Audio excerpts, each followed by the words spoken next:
నేను చెప్పింది ఏంది, వారు మాట్లాడింది ఏంది అధ్యక్ష? ఈ లెటర్లో ఈ ప్రభుత్వము కేంద్రానికి ఫిర్యాదే చేయలేదు అని మీరు వైట్ పేపర్లో రాసినారు. వైట్ పేపర్ అంటే ఇది ఫాల్స్ పేపర్ అయిపోయింది. ఫిర్యాదు చేసిన మహాప్రభు 5 తారీఖు జీవో వస్తే వారం లోపే కేంద్రానికి ఫిర్యాదు చేసినాము, గ్రీన్ ట్రిబ్యునల్కి వెళ్ళాము, స్టే తెచ్చినాము అని నేను స్పష్టంగా, అంటే ఇందులో తప్పుల తడకగా ఈ పుస్తకం తయారు చేయడానికి మచ్చు తునకగా ఒక 4 చూపించాను మీకు. ఇప్పుడు 4 చూపించాను. సో ఇంకా ఇందులో చాలా తప్పులు తడక ఉన్నాయి. రేపు కల్లా మొత్తం చదివి దీంట్లో ఉన్న తప్పులన్నీ రేపు ప్రెస్ ద్వారా చెప్తా. అంటే basically this is not a white paper, this is a falls paper. చాలా విషయాలను కూడా ఈరోజు ప్రజలను తప్పుదో పట్టించే విధంగా చేశారు అధ్యక్ష. ఇకపోతే అధ్యక్ష ఇదే దాంట్లో ఇంకోటి చెప్పినారు అధ్యక్ష. ఏం చెప్పినారు? పేజ్ 14 ఇంకా చాలా ఉన్నాయి కానీ నేను టైం తీసుకొని నా అసలు సబ్జెక్ట్ పోతుందని నేను I confine to very few things. Page 14లో ఏం చెప్పారంటే కేఆర్ఎంబికి అప్పచెప్పాలని చెప్పి ఒక నోటిఫికేషన్ కేంద్ర ప్రభుత్వం జారీ చేసిన ఈ నోటిఫికేషన్ను ప్రభుత్వం సవాలు చేయలేదు అని పేజ్ 14లో చెప్పారు అధ్యక్ష. ఇది minutes of the meeting Krishna river management board 19 May 2023 17th board meeting. ఇందులో the special chief secretary I&CAD government of Telangana stated that they do not agree for transfer of components of Srisailam and Nagarjuna Sagar and stressed that the matter may be referred to the Apex Council to discuss common assets and to review the Gazette notification number 2842E dated 15/7/2021. స్పష్టంగా దీన్ని మేము వ్యతిరేకిస్తున్నాము అని చెప్పి కూడా gazette నోటిఫికేషన్ను apex కౌన్సిల్కు refer చేయాలని చెప్పి కూడా ఇందులో చెప్పడం జరిగింది. ఇకపోతే గౌరవనీయులైనటువంటి మంత్రి గారు మళ్ళీ సభను తప్పుదో పట్టించే ప్రయత్నం చేశారు. ఏంటంటే గత ప్రభుత్వం కృష్ణ, అది మొన్న చాలా డీటెయిల్గా సభలో డిస్కషన్ అయింది, నేను ఆధారాలతో సహా సభ ముందు పెట్టాను. కానీ మళ్ళీ చెప్పిన ఒక అబద్ధాన్ని 100 సార్లు ఆడితే నిజమైంది అనేటువంటి రీతిలో ఆనాడు ఎన్నికల ప్రచారంలో గోబల్సే, ఇవాళ సభలో కూడా గోబల్స్ ప్రచారం చేసే ప్రయత్నం చాలా బాధకరం అధ్యక్ష. కేఆర్ఎంబికి ప్రాజెక్టులు అప్పచెప్పింది ఎవరు అనేది నేను మినిట్స్ ఆఫ్ ద మీటింగ్ మళ్ళీ చదివింది కనుక తప్పని పరిస్థితుల్లో నేను కూడా చదవాల్సి వస్తున్నది అధ్యక్ష. ఈ ప్రభుత్వం వచ్చిన తర్వాత 17 జనవరి 2024 minutes of the meeting released by కేంద్ర union water resource ministry release చేసినటువంటి మినిట్స్ అధ్యక్ష. ఇందులో మళ్ళీ స్పష్టంగా ఉంది ఏంటంటే both the states will hand over 15 prioritized components outlets of Nagarjuna Sagar project and Srisailam project to KRMB within 1 month time period. Within 1 month time period. ఈ నెల లోపల ఈ ప్రాజెక్టులు అప్పచెప్తామని చెప్పి ఈ ప్రభుత్వం వచ్చిన తర్వాత ఢిల్లీకి పోయి ఒప్పుకొని వచ్చినటువంటి మినిట్స్ ఆఫ్ ద మీటింగ్.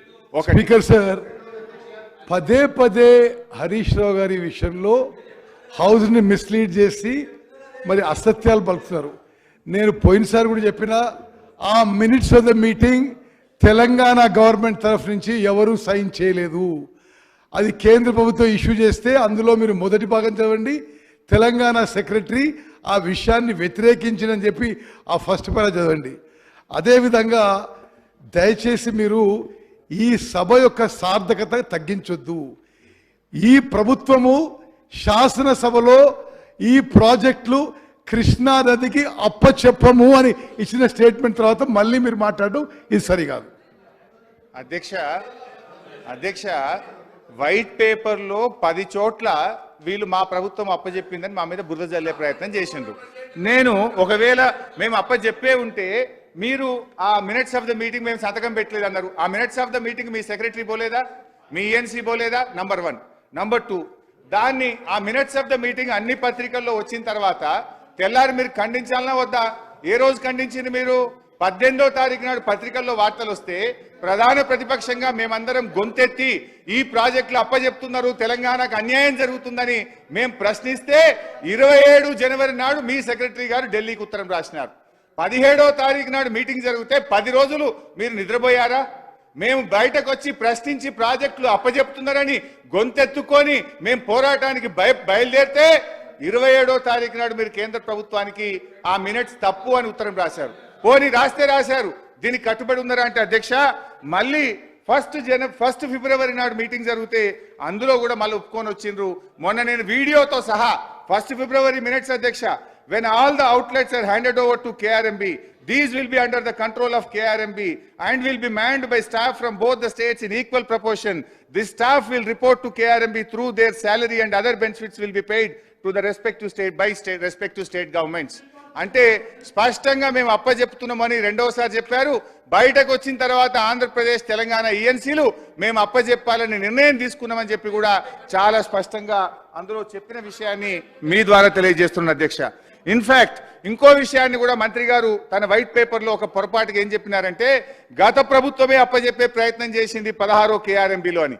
మీ కార్యదర్శి రాహుల్ బొజ్జా గారు 27/1/2024 రాసిన లెటర్లో similar view as stated in para A and B above were expressed in 16th KRMB meeting by Telangana that handing over of the projects can be considered only after finalization of operation protocol. Further, in the 17th board meeting, Telangana stated that it does not agree to transfer of the components and stressed that the matter may be referred to Apex Council. ఈ విషయాన్ని 16, 17 board meeting లో మా తెలంగాణ గత ప్రభుత్వం వ్యతిరేకించింది అనే విషయాన్ని మీ కార్యదర్శి గారు 27 జనవరి 2024 రాసిన లేఖలో కూడా ఆయన గారు కూడా స్పష్టంగా చెప్తే మీరేమో మీ వైట్ పేపర్లో మేము అప్పచెప్పుతామని చెప్పి రాశాము అని మీ వైట్ పేపర్లో పెట్టి ఈ సభ ద్వారా ప్రజలను తప్పుదో పెట్టే ప్రయత్నం చేసినారు. ఇది దయచేసి ఇది చాలా దురదృష్టకరం. భవిష్యత్తులో ఇలాంటి పెట్టకూడదని మీ ద్వారా కోరుతున్నాను. అదేవిధంగా అధ్యక్ష 50-50 రేషియో గురించి కూడా గౌరవ మంత్రి గారు సభలో తప్పుదో పట్టించే ప్రయత్నం చేసినారు. మీరు ఎందుకు 50-50 అడిగారు, 68 అడగాలి కదా అన్నారు. అయితే అధ్యక్ష మీ సెక్రటరీ రాహుల్ బొజ్జా గారు మీ గవర్నమెంట్ మీ సెక్రటరీ మీన్స్ యూ మీరేం రాసినారు? మీ గవర్నమెంట్ వచ్చినాక పేజ్ నంబర్ 3 ఏం రాసినారు? Page number 3 paragraph A, water sharing between AP and Telangana shall be in the ratio of 50-50 till KWD 2 finalisation allocations. మీరు కూడా మీ ప్రభుత్వం వచ్చినాక 50-50 ఇవ్వమని మీరు కూడా ఉత్తరం రాసినారు. కానీ మీ స్టేట్మెంట్ ఎట్లా ఉందంటే మీరే ఏదో 50-50 ఒప్పుకున్నారని. 50-50 ఎందుకంటే హరీష్ రావు గారు అనేది అంటే 299 ఒప్పుకోమంటాడా ఇదేనా? 299 TMC ఒప్పుకోని మీ సూచననా? సరే, ఒకటి అధ్యక్ష ఆన్ రికార్డ్ నేను మళ్ళీ స్టేట్ చేస్తున్నా, వారు స్టేట్ చేసే మినిట్స్ తెలంగాణ సెక్రటరీ సంతకం పెట్టలేదు. మా దృష్టికి రాగానే ఈ మినిట్స్ తప్పు, దీనికి కరెక్షన్ చేయడం చెప్పడం జరిగింది. గతంలో తెలంగాణలో ఎలక్షన్ జరిగే సమయంలో ఆనాటి ముఖ్యమంత్రి కార్యదర్శి ఇరిగేషన్ కార్యదర్శి స్మితా సబర్వాల్ గారు కేంద్ర ప్రభుత్వానికి సూచనాప్రాయంగా నాగార్జున సాగర్ మరి KRMBకి అప్పచెప్పడానికి ఒప్పుకున్నట్టుగా వారు రాసిన లేఖలో ఉంది. మేము ఏనాడు ఒప్పుకోలేదు, ఒప్పుకోబోము. కృష్ణారావు గారు అధ్యక్ష